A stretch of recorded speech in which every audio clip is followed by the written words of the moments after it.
guys. All right. So this is kind of like the things I want you to be looking at when you're doing your tasks.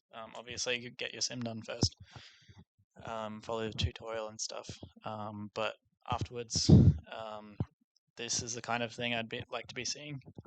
Basically, comparisons of the airfoils, or your data analysis and stuff. So I'll go through all of this. First of all, you've got your lift comparisons at all your different angles. So we've got at your 0 degrees, we're producing 14 newtons of lift with the NACA 4412, and I chose It's not showing up on the screen. What was that? It's not showing up on the screen. You had one job. One job. All right, try now. Can you see? It's just loading on my end. Do, do, do.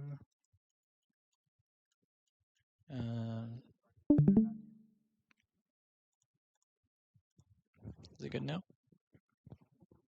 Can anyone else see online? Yeah. Was that a yes? Yeah. Right, yeah. So yeah, basically different lift values are different things. I chose NACA 6409 to compare. Pretty simple. In theory, makes more lift.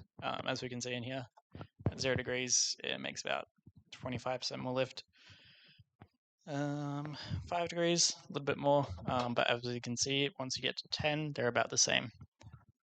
So what this is telling me is that somewhere between 5 and 10, there starts to be some detachment, which is drastically affecting the lift of the 6409. With that, we can also see that with the drag.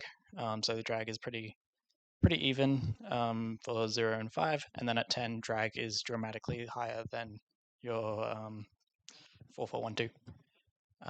So that's like the numerical version. To look at that, we're going to look at our velocity contours.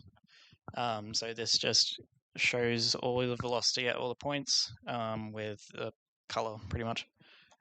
So at 0 degrees, you can't see any detachment or anything. Your air is flowing nice and smoothly. Other thing you can see is your boundary layer is very thin at the front and thick at the rear. That's just fluid dynamics. 5 degrees, you can see very little detachment on the 4412. We're starting to get the tiniest amount on the 6409. The 10 is really where it starts to show the difference. Your detachment's around there, and your detachment is about like halfway through on the 6409.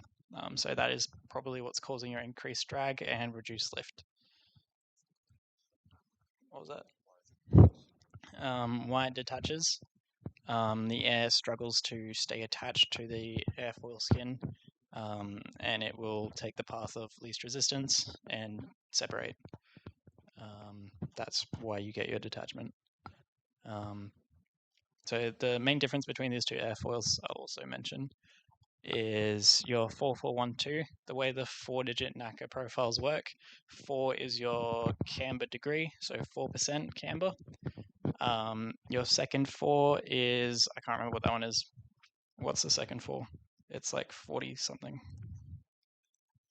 Airfoil tools.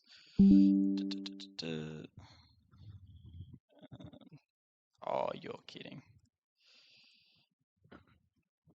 I think 4 is your thickness. And it's like 40% or something.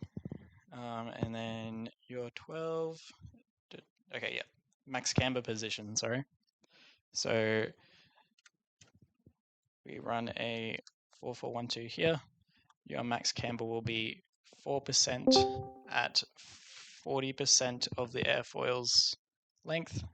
So this is half, about 40%. Here's your max camber at 4%. And then your thickness is 12%. That is thickness of your chord length. So from here to here is, from here to here is 40% of here to here.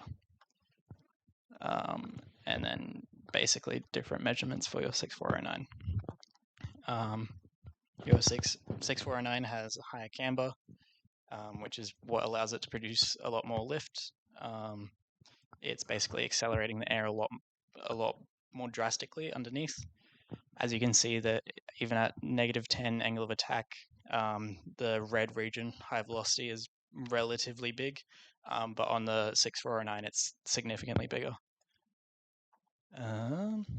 Move over to pressure. So your lift is essentially a difference between high pressure, low pressure. As you can see, a lot more prevalent at 0 degrees. Your lower pressure is a lot weaker than your lower pressure on the 6409. This is a fun one. This one's your turbulent kinetic energy. That's basically how the simplified model models your turbulence, like your near wall turbulence. So if you remember from last week, the really funny picture, I'm not going to bring it up, of like all the vortices forming near the wall. This is basically averaging it out, and the red is where that's occurring. In your high ones, like the high angle of attack, you end up with this massive turbulent region. That's basically all your turbulence on the wall expanding, and that's why it's so much bigger. And that's also what causes your detachment. I won't get too much into that. Other thing, on the left, we've got the data from airfoil tools. You can do a comparison of airfoils on there, and it just spits these graphs out. And then I've got the ones that I got from ANSYS. So lift versus angle of attack, that's your CL versus alpha. It's different because they use coefficient of lift. We're just using lift force for simplicity. But as you can see, 0 degrees, there's quite a difference. You see that difference. But once we get to 10 degrees, they're near the same. Drag is relatively similar. You don't really have the same meeting point, so it's a bit harder to see. But as you can see, there's that gap at 10 degrees and gap at 10 degrees. Other thing, Austin, would you like to explain XY plots at all?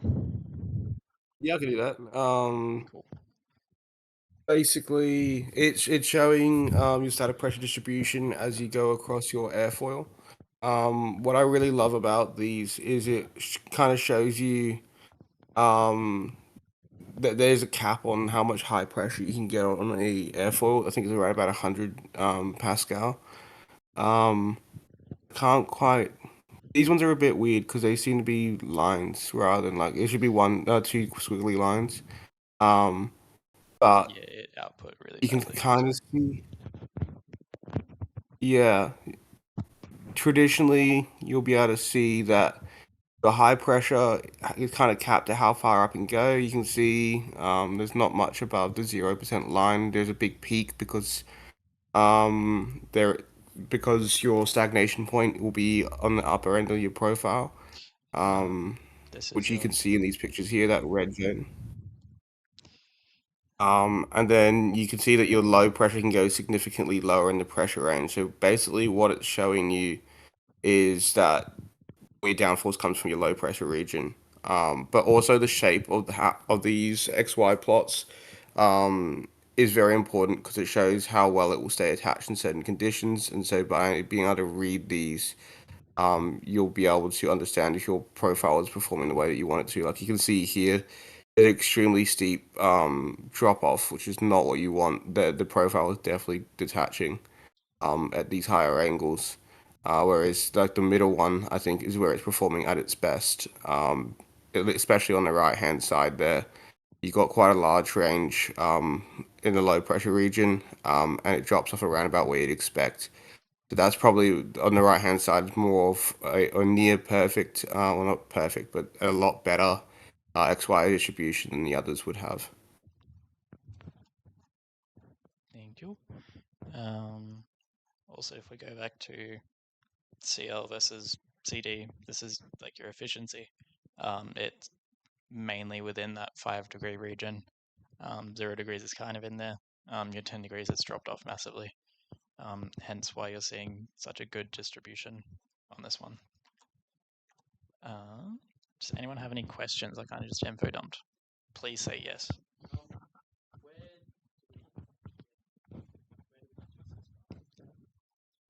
Yep.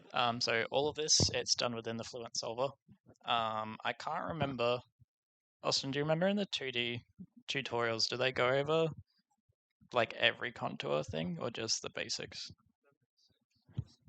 I'm pretty sure I go over just the basics. I'm pretty sure in the tutorial that we linked, it takes you into the post processor, which we don't traditionally use in the 3D sims, but it's really good because it has a direct comparison tool. And so it can even show you a third image to these images where it overlays the differences between the profiles, so it's a lot easier for you out of view and be able to explain why it's doing what it's doing. Does that answer your question? Cool. I just did all this in the Fluent Solver because that's what I've learned to do. But yeah. Any other questions? Online, anyone? All right. Probably go back to how everyone's going. Unless, do you have any wisdom you want to share, Austin, with any of this? Did I miss anything? Did I oversimplify anything? Oh, this is definitely a good start. If we can get this kind of analysis from the Nemo task, I reckon that'll be awesome. Cool.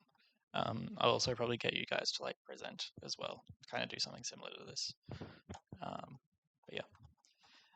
All right. I have a question. Yes.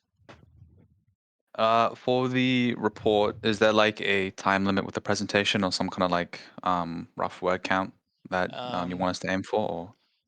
Not really. Just make sure it's kind of like no one's gonna fall asleep during it, kind of thing. Okay. Yeah. We'll cap it at 5 minutes.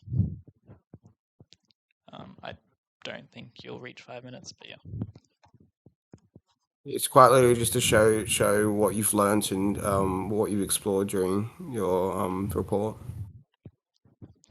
Also, there are many different type of airfoils. I just did NACA 6409 because it's basic as. It's just a slight difference from your 4412. Try some of your like high downforce ones, see what happens. And also, you can look at different contours than what we've shown as well, because I'm slowly learning that there's more and more things you can learn from different contours. So don't be afraid of trying to do some research and see if there's anything else you can learn. But when you're researching these foils, would it be smart to kind of relate it to the car's performance on the track? So kind of integrating some vehicle dynamic concepts, or just kind of talk about it, just the data on its own. It's a lot harder until you consider where you're wanting to place that airfoil. For example, the kind of airfoil you'd use on the rear wing would be high camber because you can produce a lot of downforce in the condition that it's in. Whereas your front wing, we actually run the 4412, which in the analysis Robbie's done shows it to be the worst performing profile, but in ground conditions because it's so close to another high energy boundary condition from the ground, you don't want high camber because it's more likely to detach and go with the ground boundary layer rather than the profiles boundary layer. So you can kind of relate it if you're wanting to just talk about like in a free stream condition, which one would be performing better. But until you start to actually analyze it in the conditions that you expect the thing to behave to be in, yeah, it becomes a bit vague. Yeah. I kind of just want you to learn like airfoils by themselves, and then we can move on to vehicle dynamic stuff later on. Just kind of go through the basics. Any other questions? Yes.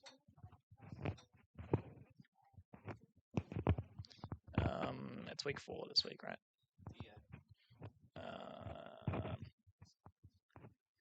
Let's go week 6.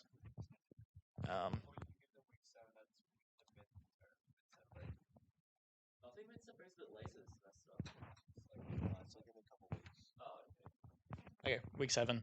that should give you plenty of time. If you're done before, then feel free to bring it up.